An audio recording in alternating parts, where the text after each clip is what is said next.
मेरे नन्हे मुन्ने साथियों को मेरा प्यार भरा सलाम। तो नन्हे दोस्तों, आज मैं लाई हूँ एक बहुत अनोखी कहानी और इस कहानी का नाम है दो सर वाला परिंदा।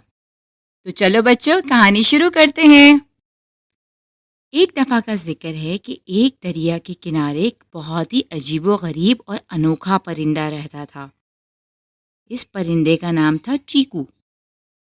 और इस परिंदे की ख़ास बात ये थी कि इसके दो सर थे और एक पेट था।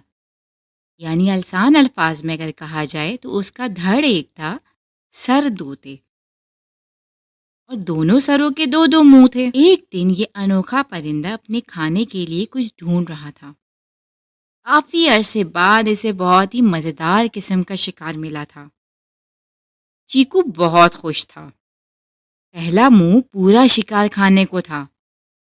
दूसरे मुंह ने पहले मुंह को रोककर आधा शिकार का मुतालबा किया। पहले मुंह ने बोला, मैं तुम्हें कुछ नहीं दूंगा, और सारा का सारा शिकार खा लिया।